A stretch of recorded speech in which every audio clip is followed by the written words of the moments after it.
देवी, आज मैं स्वयं सुदामा बन जाता पर अपने सुदामा को कृष्ण बना देता, मैं उसकी इस स्थिति को देख नहीं सकता। भगवान कृष्ण ने कहा, पर आपने मेरे अमृत में विष घोल दिया। कुछ दिन सुदामा जी द्वारिका में रहे। फिर सुदामा जी ने कहा कि कृष्ण, क्या अब मैं जा सकता हूं? कहा, हाँ तुम जाओ। जाते समय सुदामा जी के मस्तिष्क की रेखाओं को पढ़ा, जिनमें लिखा था 6 श्री। भगवान कृष्ण ने अपने हाथों से चंदन लगाया, क्योंकि चंदन लगाने से माथे पर लिखा कुभाग्य सौभाग्य में परिवर्तित हो जाता है। और फिर वह चंदन तो साक्षात लक्ष्मी नारायण ने लगाया था।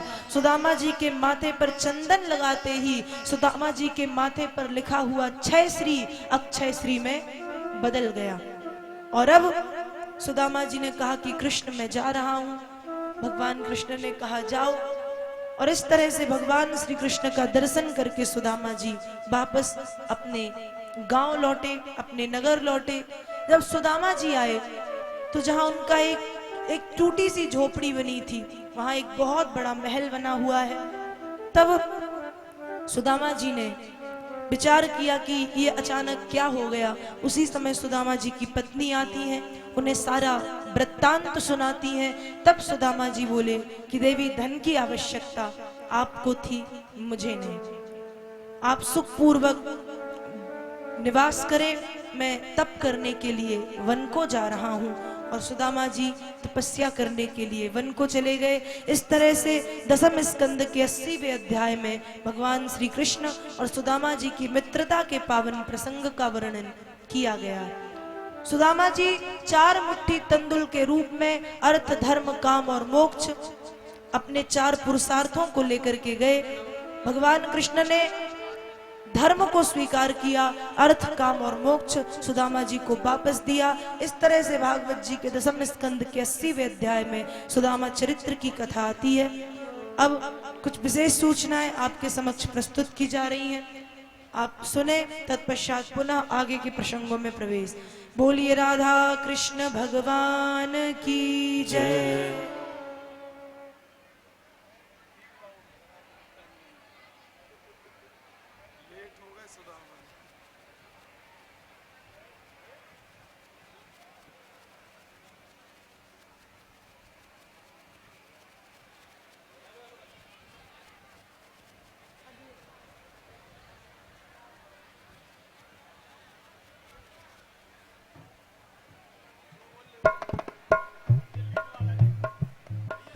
बोलिए राधा कृष्ण भगवान की जय। हनुमान जी महाराज की जय। और आप कुछ सूचनाएं श्रवण करें। जिन दानदाताओं ने नारायण सेवा संस्थान में अपना सहयोग प्रदान किया है, उनके नामों की घोषणा आप सुने। जय श्री राधे, जय नारायण। जी हाँ, अभी आप और हम नारायण सेवा संस्थान ट्रस्ट उदयपुर राजस्थान और श्री राम स्नेही परिवार की तरफ से आयोजित श्रीमद् भागवत कथा का रसास्वादन कर रहे हैं। ये अनुष्ठान स्वर्गीय चांदमन कटारिया जी की स्मृति में किया गया है। बहुत ही सुंदर अनुष्ठान है। हरीश जी, गोविंद जी और रमेश जी के करकमलों से बहुत ही भव्य दिव्य है। जी हाँ, और नारायण सेवा संस्थान आपको बार बार गुजारिश करता है कि आज विश्राम दिवस है, आपके लिए अंतिम मौका है बिलाड़ा की पावन धरा पर। नारायण सेवा संस्थान, जी हाँ, नारायण सेवा संस्थान कहता है कि विकलांग बच्चों के लिए कुछ सहयोग कीजिएगा। एक पिता क्या सपना देखता है जब उसका बेटा होता है? कोई भी संतान होती है तो एक सपना होता है। वो सपना मैं आपको तरन्नुम में सुना रहा हूं, जरा ध्यान से सुनिएगा। एक पिता का सपना अपने औलाद के साथ। तुझे सूरज कहूं या चंदा, तुझे दीप कहूं या तारा, मेरा नाम करेगा रोशन जग में मेरा राज दुलारा। तुझे सूरज कहूं या चंदा, तुझे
जग में मेरा लाल दुलारा।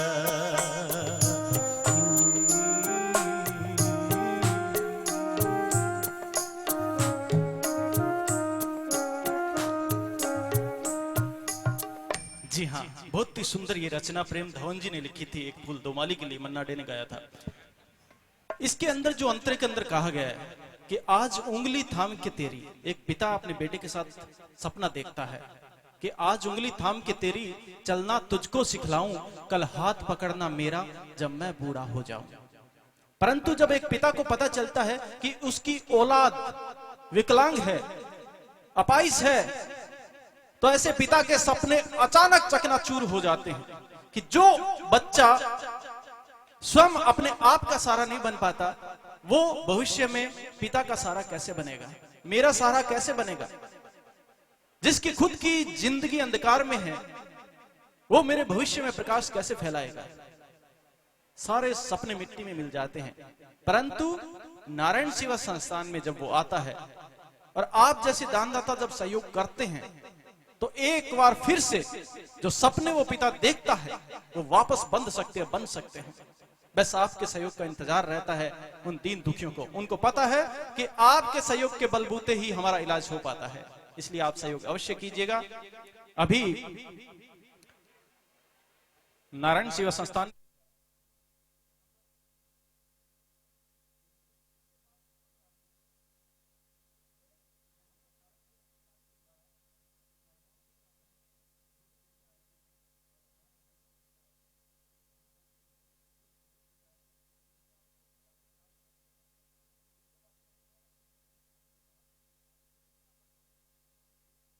क्योंकि आज विश्राम दिवस है, आपकी तरफ से कथा सार्थक हो जाए, सप्त दिवसीय कथा आपकी सार्थक हो जाएगी अगर थोड़ा सा नन्ना सा सहयोग नन्हे नन्नों के लिए कर देंगे। जी हाँ, इसी बीच जिन्होंने फिलहाल सहयोग दिया है उनका हम जिक्र कर लेते हैं। ये है यहाँ स्थानीय सहयोगदाता है, उनको मंच पर आमंत्रित कर रहे हैं, कृपया मंच पर आ जाइएगा, उनका सम्मान किया जाएगा देवी जी के द्वारा, नारायण सेवा संस्थान के द्वारा। गुप्तदान ये है राजपूतों का मोहल्ला जोधाराम जी राठौड़, इन्होंने दवाई में तुझे सहयोग राशि दी है, कृपया मंच पर आ जाइए। राजेंद्र टाक जी सन ऑफ मांगीलाल बिलाड़ा से है, इन्होंने एक बच्चे के ऑपरेशन के लिए 5100 रुपए का सहयोग दिया है, इनका भी सम्मान किया जा रहा है, मंच पर आ जाएं। जगदीश प्रसाद जी टाट चुन्नी लाल जी, ये विम्बोल से है, इन्होंने 5100 रुपए का सहयोग दिया, इनका भी सम्मान किया जा रहा है। दामोदर वैष्णव जी सन ऑफ श्री कृष्ण, ये दवाई में सहयोग राशि देते हैं, ये भी मंच पर आ जाएं। एक गुप्तान है बिलाड़ा से, इनका नाम इन्होंने नहीं बताने के लिए कहा है, दवाई में सहयोग राशि देते हैं, इनका धन्यवाद है। एक गुप्तान बिलाड़ा से, ये भी दवाई में सहयोग राशि देते हैं, इनका भी धन्यवाद है। गजेंद्र चंद्रशेखर वैष्णव, दादाजी की प्रथम पुण्य तिथि पर इन्होंने दवाई में सहयोग राशि दी है, इनका भी बहुत बहुत धन्यवाद है। अजय चौहान जी,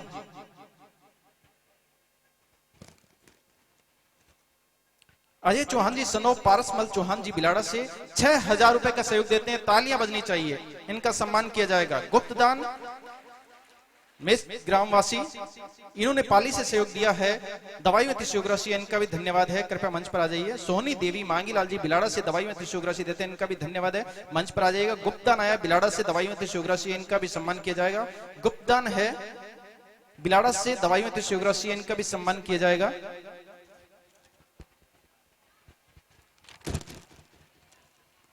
चैनाराम जी पवाड़ बिलाड़ा से है, दवाई में सहयोग राशि है। मूलचंद जांगीर जी दवाई में सहयोग राशि है, कृपया ये सभी मंच पर आ जाइए। जमुना देवी जी, दुर्गा राम जी बिलाड़ा से दवाई में सहयोग राशि देते हैं, इनका भी सम्मान किया जाएगा। ये है शीलाराम जी प्रजापत, सीताराम जी प्रजापत, ये सन ऑफ जोराराम बिलाड़ा से 5100 रुपए का सहयोग देते हैं, इनका धन्यवाद है, ये भी मंच पर आ जाइएगा, इनका सम्मान किया जाएगा। चैतन्य कुमार जी पटेल बिलाड़ा से दवाई में सहयोग राशि देते हैं। इसके अलावा सैनी देवी जी माता जी के भक्त है, ये भी दवाई में सहयोग राशि देते हैं, इनका भी सम्मान किया जा रहा है। भंवर लाल जी सन ऑफ कर्मा राम जी दवाई में सहयोग राशि देते हैं। सुंदर देवी जी वाइफ ऑफ ये पत्नी स्वर्गीय बाबू राम जी है, ये दवाई में सहयोग राशि देते हैं, इनका भी सम्मान किया जा रहा है। ईश्वर वंदना वैष्णव जी बिलाड़ा से, ये दवाई में सहयोग राशि देते हैं, इनका भी सम्मान किया जा रहा है। गुप्तदान है देवली कला से, ये 6000 रुपए की सहयोग राशि अर्पित करते हैं, तालियां बजनी चाहिए। मीनाक्षी वैष्णव जी मेड़ता सिटी से दवाइयों में तिरछी देते हैं, इनका भी सम्मान किया जा रहा है। रामचंद्र जी चौहान दवाइयों में तिरछी देते हैं, इनका सम्मान किया जा रहा है। कमला देवी अंबाला कमला देवी सरगरा दवाइयों में तिरछी देते हैं, इनका भी सम्मान किया जा रहा है। इसके अलावा गुप्तान दवाइयों में तिरछी है बिलाड़ा से, इनका भी सम्मान किया जा रहा है। गज सिंह जी राठौर ये दवाइयों में तिरछी देते हैं, इनका भी बहुत बहुत धन्यवाद है। लीलाबाई बिलाड़ा से दवाइयों में तिरछी देते हैं, इनका भी धन्यवाद है। ओम प्रकाश जी प्रजापत बिलाड़ा से दवाइयों में तिरछी देते हैं। मुंगली देवी पत्नी श्री पूनाराम जी बिलाड़ा दवाइयों में तिरछी देते हैं। कालूराम जी सरगरा बिलाड़ा से दवाइयों में तिरछी देते हैं, इनका भी धन्यवाद है। मंच पर आ जाइए ये सभी। बंशी लाल कटारिया जी बिलाड़ा से दवाइयों में तिरछी देते हैं, इनका भी धन्यवाद है। पार्वती जी ये गजेशी दवाइयों हेतु जियोग्राफी देते हैं। शंभू मेघवाल जी दवाइयों हेतु जियोग्राफी देते हैं, इनका भी मंच से सम्मान किया जा रहा है। राम गोपाल जी दवाइयों हेतु जियोग्राफी है। छगन लाल जी गोयल जोधपुर से, इन्होंने एक बच्चे के ऑपरेशन के लिए 5100 रुपए का सहयोग दिया है। छगन लाल जी गोयल जी के परिवार के कोई भी सदस्य हो कृपया मंच पर आ जाएगा। इसके अलावा श्रीमती सुमन देवी पत्नी सुरेंद्र जी उप अधीक्षक पुलिस बिलाड़ा से, ये भी मंच पर आ जाइएगा। नारायण सेवा संस्थान परिवार इनका सम्मान करना चाहता है। देवी जी के करकमलों से आशीर्वाद लें आप। श्रीमती सुमन देवी जी वाइफ ऑफ सुरेंद्र जी उप अधीक्षक पुलिस बिलाड़ा से।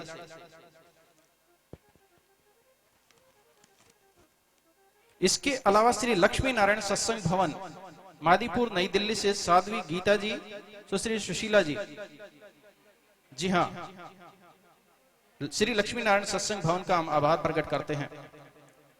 साध्वी गीता जी, सुश्री सुशीला जी, इनका भी बहुत बहुत आभार है। तो आप सभी दानदाता और भामाशाओं का हम एक बार पुनः तहे दिल से इस्तकबाल करते हैं, खैर मकदम करते हैं और अपेक्षा करते हैं आप इसी तरह अपनी भावनाएं जाहिर करते रहेंगे। इसके अलावा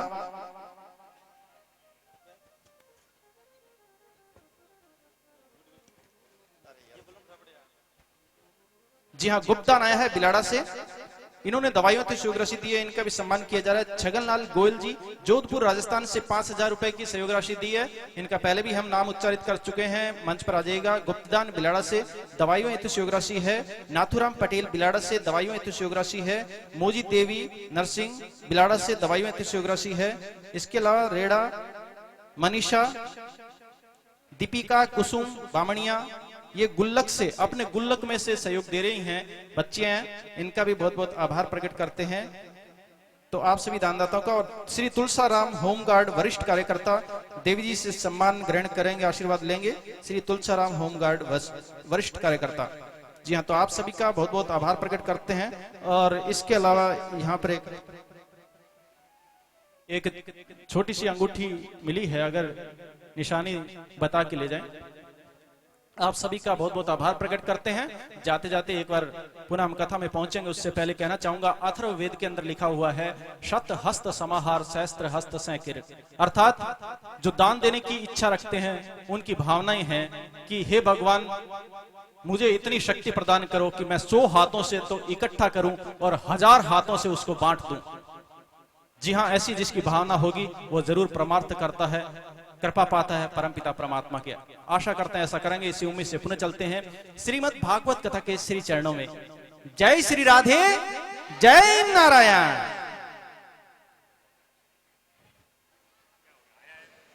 बोलिए राधा कृष्ण भगवान की जय। श्री हनुमान जी महाराज की जय। नर्मदा मैया की जय। आगे के प्रसंगों को श्रवण करने से पूर्व आइए कुछ क्षण के लिए भगवान के पावन नाम का स्मरण करें। पर कथा का आखिरी दिन, इसलिए सभी बोले प्रेम से, भाव से, तालियों की सेवा, वाणी के सहयोग के साथ सभी लोग। सत्य प्रेम करुणा, सत्य प्रेम करुणा, सत्य प्रेम करुणा, सत्य प्रेम करुणा, सत्य प्रेम करुणा, सत्य प्रेम करुणा, सत्य प्रेम करुणा, सत्य प्रेम करुणा, सत्य प्रेम।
सतनाम सतनाम वाहे गुरु सतनाम सतनाम श्री वाहे गुरु सतनाम सतनाम वाहे गुरु वाहे गुरु वाहे गुरु वाहे गुरु वाहे गुरु वाहे गुरु। ईश्वर सत्य है, सत्य ही शिव है, शिव ही सुंदर है। सत्यम शिवम सुंदरम, सत्यम शिवम सुंदरम, सत्यम शिवम सुंदरम, सत्यम शिवम सुंदरम। राम कृष्ण हरि, राम कृष्ण हरि, राम कृष्ण हरि, श्री राम कृष्ण हरि, राम कृष्ण हरि, राम कृष्ण हरि, राम कृष्ण हरि, राम कृष्ण हरि। राम कृष्ण हरि, राम कृष्ण हरि, राम कृष्ण हरि, श्री राम कृष्ण हरि, राम कृष्ण हरि, राम कृष्ण हरि, राम कृष्ण हरि, श्री राम कृष्ण हरि। पांडुरंग विठ्ठला, पांडुरंग विठ्ठला, पांडुरंग विठ्ठला, पांडुरंग विठ्ठला, पांडुरंग विठ्ठला, पांडुरंग विठ्ठला, पांडुरंग विठ्ठला, श्री पांडुरंग विठ्ठला। राधे बोल राधे बोल, राधे बोल राधे बोल, राधे बोल राधे बोल, राधे बोल राधे बोल, राधे बोल राधे बोल, राधे बोल राधे बोल, राधे बोल राधे बोल, राधे बोल राधे बोल। ईश्वर सत्य है, सत्य ही शिव है, शिव ही सुंदर है। सत्यम शिवम सुंदरम, सत्यम शिवम सुंदरम, सत्यम शिवम सुंदरम, सत्यम शिवम सुंदरम।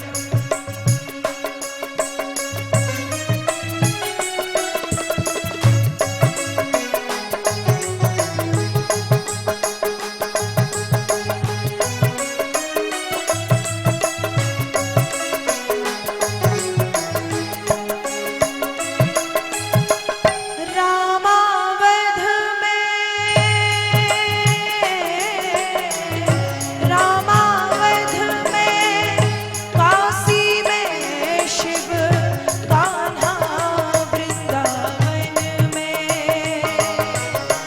दया करो प्रभु देखो इनको, दया करो प्रभु देखो इनको, हर घर के आंगन में। राधा मोहन शरणम, सत्यम शिवम सुंदरम, सत्यम शिवम सुंदरम, सत्यम शिवम सुंदरम, सत्यम शिवम सुंदरम।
शिवं सुन्दरम्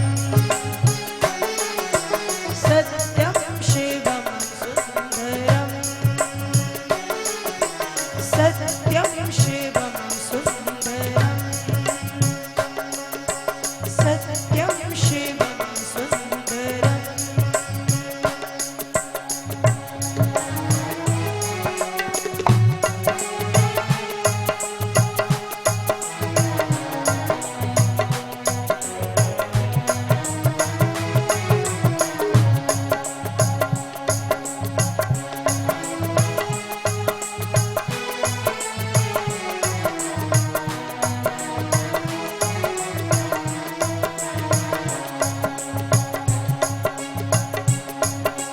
सत्य प्रेम करुणा सत्य प्रेम करुणा सत्य प्रेम करुणा सत्य प्रेम करुणा सत्य प्रेम करुणा सत्य प्रेम करुणा सत्य प्रेम करुणा सत्य प्रेम करुणा राधे बोल राधे बोल राधे बोल राधे बोल राधे बोल राधे बोल राधे बोल राधे बोल राधे बोल राधे बोल राधे बोल राधे बोल राधे बोल राधे बोल राधे बोल बुद्धं शरणं गच्छामि धम्मं शरणं गच्छामि संघं शरणं गच्छामि श्री बुद्धं शरणं गच्छामि बुद्धं शरणं शरणं गच्छामि धम्म शरणं गच्छामि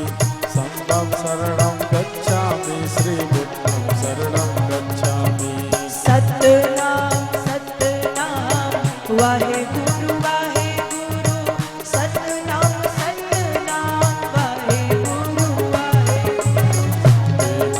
सत्य नाम वाहे गुरु सत्य नाम वाहे गुरु अली मौला अली मौला अली मौला अली मौला अली मौला अली मौला अली मौला हरि मौला हरि मौला हरि मौला हरि मौला हरि मौला हरि मौला हरि मौला अली मौला अली मौला अली मौला अली मौला अली मौला अली मौला अली मौला अली मौला हरि मौला हरि मौला हरि मौला हरि मौला हरि मौला हरि मौला महावीर स्वामी अंतर्यामी महावीर स्वामी अंतर्यामी महावीर स्वामी अंतर्यामी महावीर स्वामी अंतर्यामी महावीर स्वामी अंतर्यामी महावीर स्वामी अंतर्यामी महावीर स्वामी अंतर्यामी महावीर स्वामी अंतर्यामी आज कथा का अंतिम दिवस है तो मैं चाहती हूँ कि एक बार पहले मैं उसके बाद आप पर आवाज इतनी जोर से आए कि मुझे दोबारा ना कहना पड़े और आवाज कम से कम मेरी व्यासपीठ तक तो आए सभी की पर एक बार मैं एक बार आप सत्यम शिवम सुंदरम सत्यम शिवम सुंदरम सत्यम शिवम सुंदरम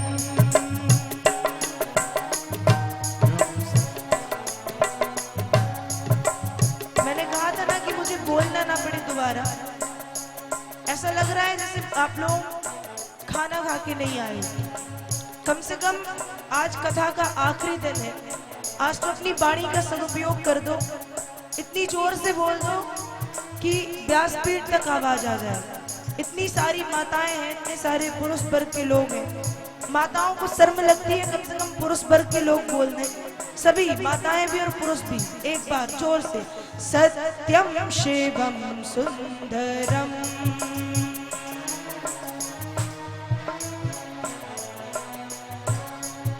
बहुत बहुत बहुत ज्यादा कमी है आपकी आवाज में ऐसा लग रहा है ग्लूकोज की कमी हो गई हो आपकी बॉडी में कम से कम जोर से बोल दो, मुझे पता है गर्मी बहुत है, पर आज कथा का अंतिम दिवस है, सिर्फ आज ही बोलना है जोर से। कल से आपको ना कथा मिलेगी, ना कीर्तन होगा, और ना आपको जोर से बोलना पड़ेगा। इसलिए कम से कम थोड़ी जोर से बोल दो सभी। सत्यम शिवम सुंदरम, सत्यम। एक बार और, थोड़ी और जोर से, थोड़ी सी ताकत और लगाओ। सत्यम शिवम सुंदरम,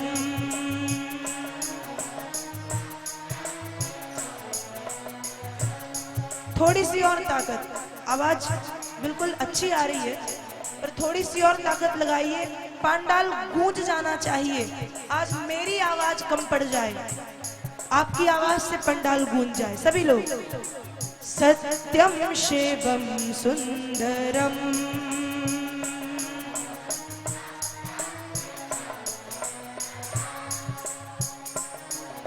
सत्यम शिवम सुंदरम, सत्यम।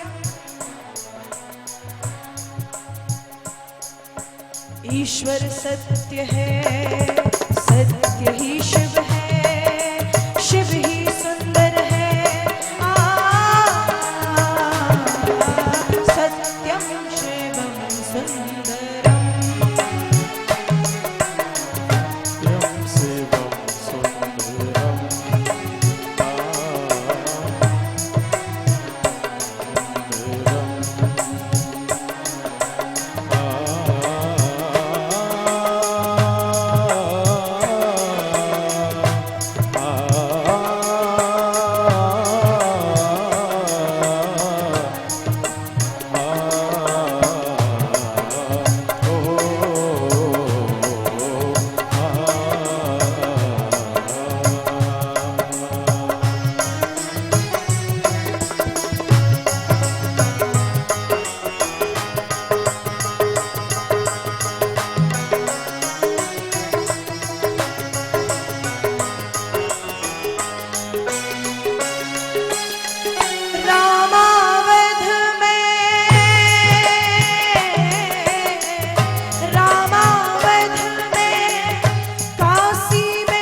सुंदरम,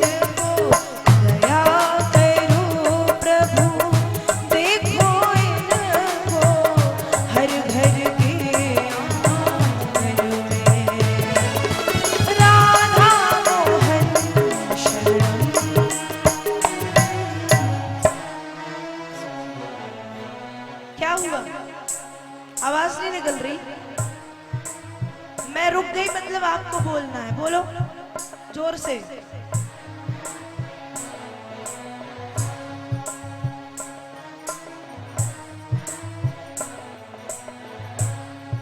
इतनी जोर से तालियां बजाओ सभी, दोनों हाथ ऊपर करके कि संगीत की आवाज कम पड़ जाए, और गाओ सत्यम शिवम सुंदरम,